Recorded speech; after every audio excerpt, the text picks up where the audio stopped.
A situação atual é uma situação crítica, é uma situação que está de difícil controle no momento em que temos mais de 70 dias de greve. A saúde nunca esteve na nossa história como chegamos hoje.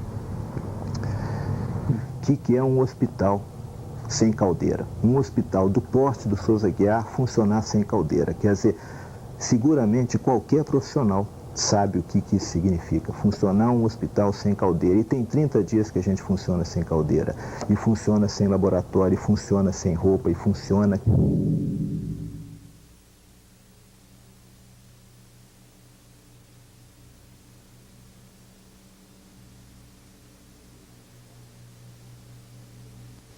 No Centro Cirúrgico Souza Aguiar, nós temos 11 salas de cirurgia, das quais, no momento, só podem funcionar 2 por falta exclusivamente de roupa. Porque nós temos roupa para tocar 2 salas, o que equivalem a 2 cirurgias. E não se fala no Rio de Janeiro em acidente, porque a situação no Souza Aguiar é caótica e impossível de funcionar o centro cirúrgico.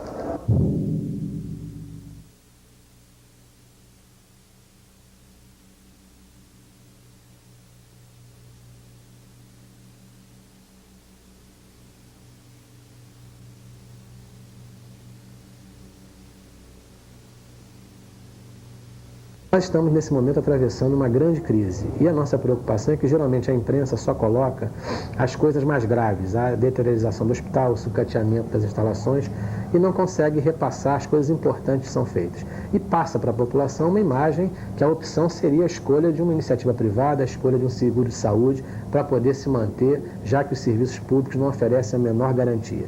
Isso não é verdade, o serviço público mantém um atendimento importante de emergência, mas essa crise que se abateu sobre a cidade do Rio de Janeiro veio agredir diretamente, principalmente os hospitais de emergência.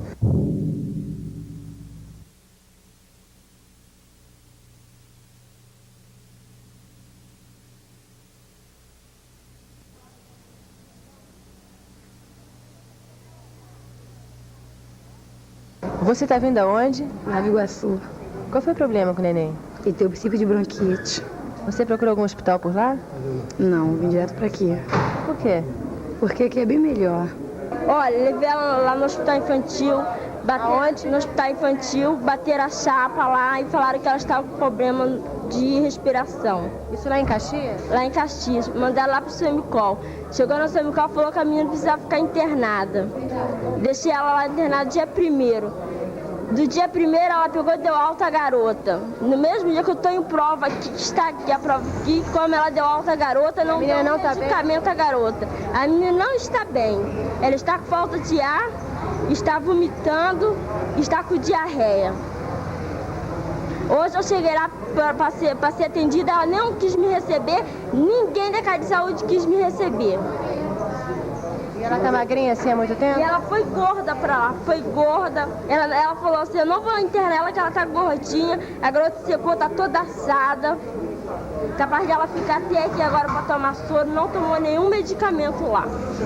Tá aguardando atendimento aqui? Tô aguardando o atendimento aqui pra ver o que vai resolver. Nós tínhamos 260 leitos, hoje já atendíamos a 400 leitos internados e não conseguimos atender a demanda. O que precisa-se hoje, na minha zona, na zona do Hospital Getúlio Vargas, é construir grandes hospitais na Baixada e hospitais de crônicos, que nós possamos enviar o paciente daqui para lá.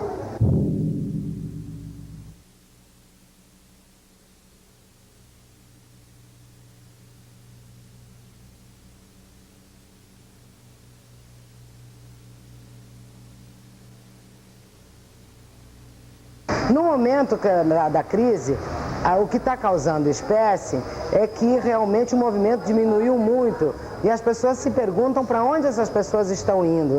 Diminuiu o número de emergências? Absolutamente. O que acontece é que no funcionamento normal do hospital, 70% das pessoas que procuram o hospital não são casos de emergência. Na realidade, em torno de 30% a 35% apenas são casos emergenciais.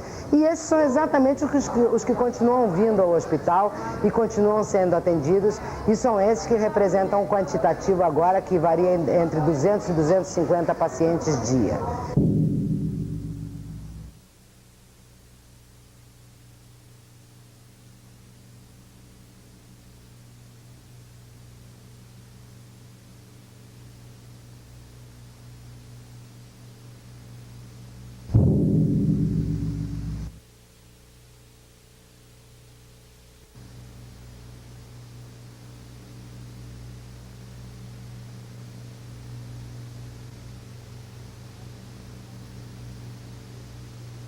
O hospital não está e nem nunca esteve em crise. O que existe no hospital desde o término da greve dos previdenciários e pela ausência do retorno dos funcionários de enfermagem do município, que aqui trabalhavam, viu-se obrigado a reduzir o número de leitos, mantendo, no entanto, todas as clínicas em total e perfeito funcionamento.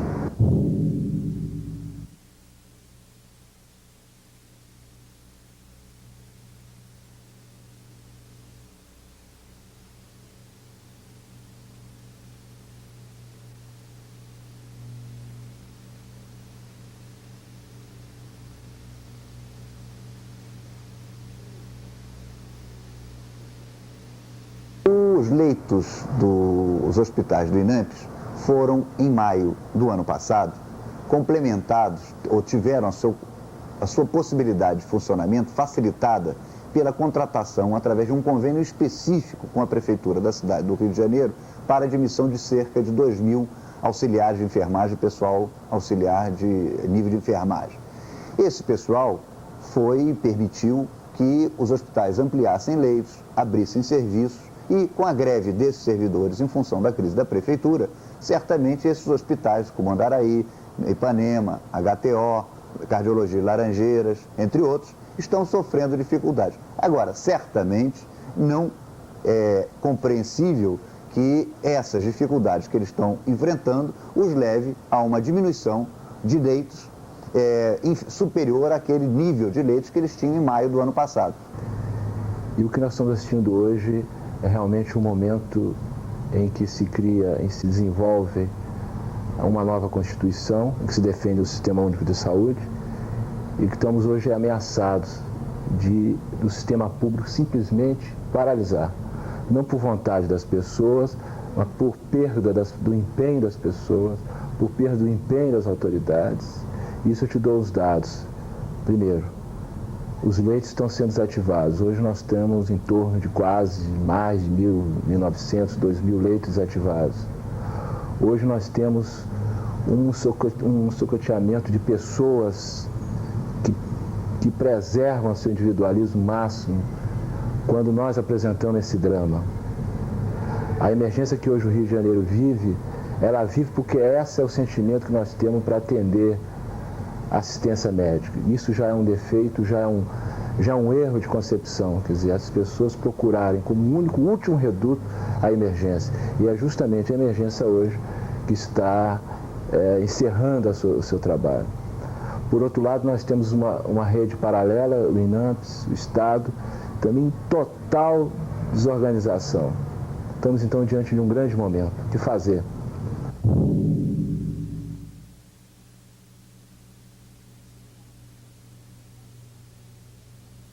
Eu acho que, apesar do momento ser caótico, devo dizer que o grande drama que nós vivemos hoje é a falta de pessoal. Exatamente um governo que colocou os hospitais em padrões de pessoal recomendado pelos principais centros. Ainda não é o ideal, mas é muito melhor do que encontramos. E no momento, a falta é de pessoal, não é de material de consumo, porque com a diminuição da demanda e com um estoque razoável de material de consumo, a situação nessa área é relativamente tranquila. A greve dos funcionários, por si só, não é responsável pela situação caótica que se encontra o CTI do hospital. Se terminasse a greve hoje, se todos os funcionários voltassem ao trabalho, o CTI continuaria inoperante, uma vez que não existe verba para se manter o CTI funcionando.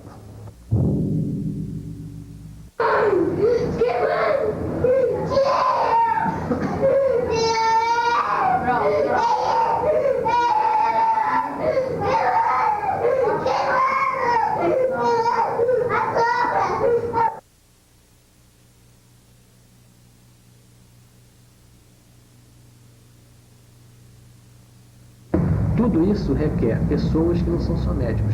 E essas pessoas hoje ganham menos que o salário mínimo no Rio de Janeiro. E não tem como se transportar para os hospitais. Esse é o grave problema. Junto a esse, a deteriorização completa da aparelhagem que começa a acontecer pela falta de manutenção devido à crise da prefeitura. Foram erros sucessivos, políticas sucessivas, políticas privatistas, políticas antissociais, de todos que passaram até o presente momento aqui. Todos. Secretário estadual, secretário municipal e, finalmente, aqueles que realmente poderiam ajudar. Isso tem que ser dito, porque eu não posso admitir que no hospital feche, particularmente, mais de 50% dos seus leitos. Além do que, a par das nossas obrigações médicas, também temos consciência das nossas obrigações políticas, isto é, de nos juntarmos à bandeira daqueles que sustentam a necessidade urgente da implantação do sistema único, unificado e descentralizado de saúde no estado do Rio de Janeiro, porque, tendo características diferentes, tornam-se as suas ações mais complexas. É o único estado do Brasil em que o INAMPS tem 16 hospitais, o que torna difícil ou mais complexa a sua implementação. Nós podemos dizer que o SUDES no Rio e o restante do país não foi aplicado por interesses completamente divergentes daquele que é o setor público, ou seja, os interesses privatistas. Aqui no Rio de Janeiro está encravado, como se fosse um punhal muito fino, no escritório regional do INAMPS, um cidadão que se propôs a desmantelar o SUDES. Evidentemente, esse senhor, ligado ao que há de pior clientelista, politiqueiro, na história, na tradução, desde 1964, que é o senhor Aparício Marinho, evidentemente, todos já o conhecem, o fato da sua tendência no nível governamental ter apoiado 5 anos, estar ligado aos homens privatistas, ele realmente impediu, sob todas as formas, sob todas as maneiras, entravar a aplicação do SUDES.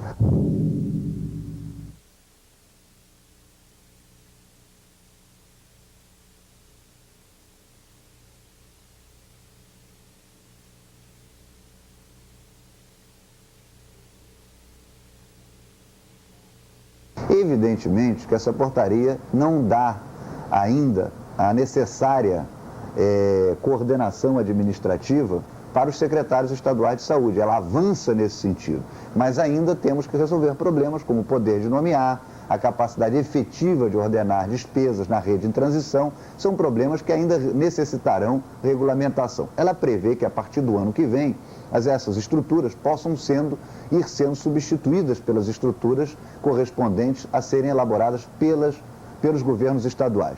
Eu acredito, se isso ocorrer com essa velocidade que esperamos, é possível que durante o ano que vem nós tenhamos uma consolidação maior do SUDES no Brasil inteiro e no estado do Rio em particular.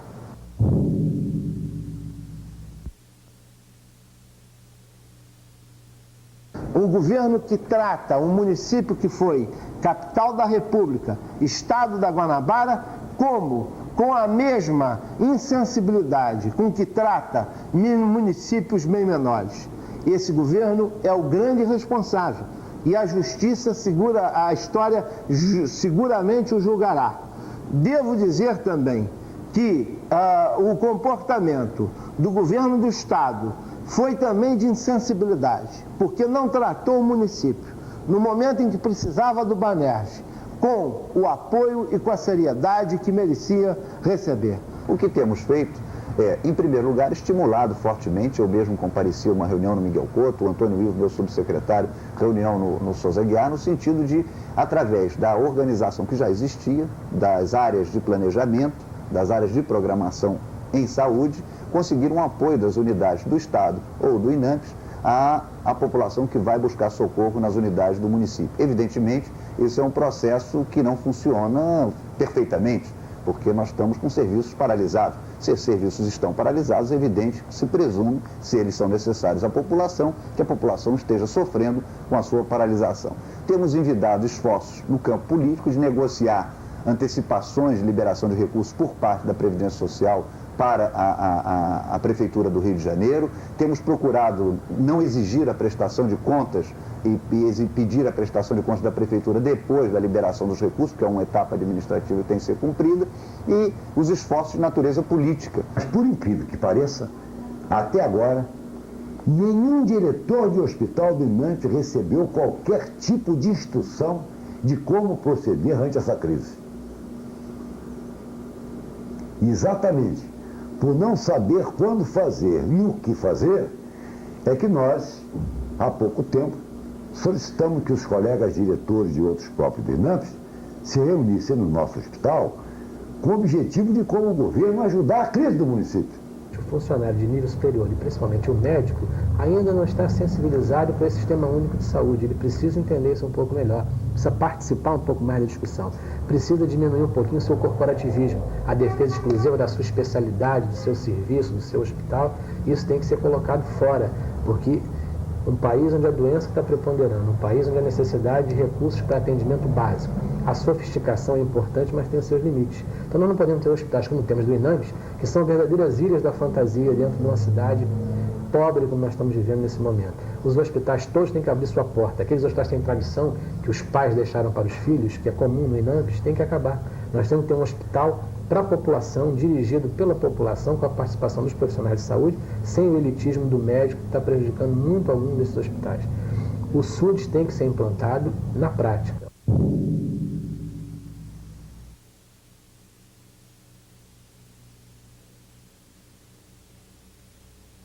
Nós estamos aí com o verão pela frente, com as suas enchentes e com uma possibilidade de que assim se instale uma epidemia de dengue hemorrágico. E alguma coisa tem que ser feita.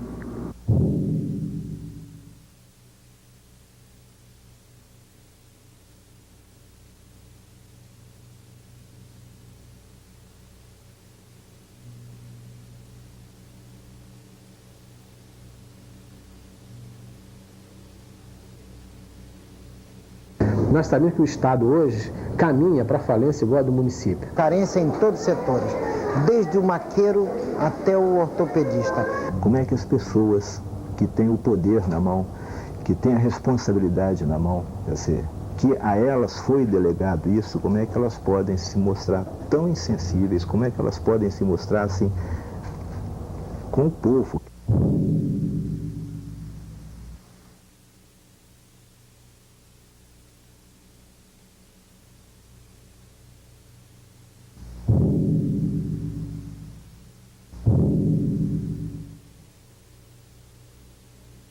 E a gente está brigando, e a gente não vai fechar, e a gente não quer fechar, e a gente não vai fechar, e a gente não quer fechar, mas a gente não sabe, quer dizer, até quando, como, de que maneira, não é? Quer dizer, a gente vai aos outros hospitais, a gente pede, a gente conta essas histórias todas, a gente refere isso tudo na imprensa, né? Quer dizer, já não se esconde mais nada, nunca se escondeu, mas agora se mostra, se fotografa, se vê, se relata. E a gente continua na insensibilidade completa, a omissão completa, quer dizer, até onde?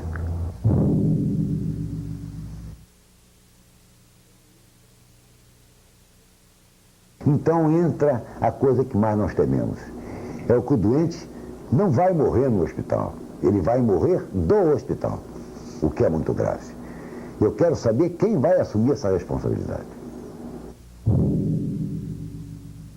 Há também uma conscientização anárquica distribuída em todas as unidades, há uma perda completa de comando em todos os níveis, devido, evidentemente, a uma crise completa que o país atravessa. Isso leva os funcionários a não terem mais compromisso com aquilo que é público e, muitas vezes, uma falta de conscientização que só muda através de atuação nas unidades hospitalares, das assembleias nos hospitais, da colocação através das autoridades, da chefia de serviço, da situação qual é, da conscientização do profissional médico, do profissional de nível médio elementar, para que a gente consiga passar para dentro do hospital e depois levar para fora do hospital esse enfoque que nós demos no início dessa avaliação toda.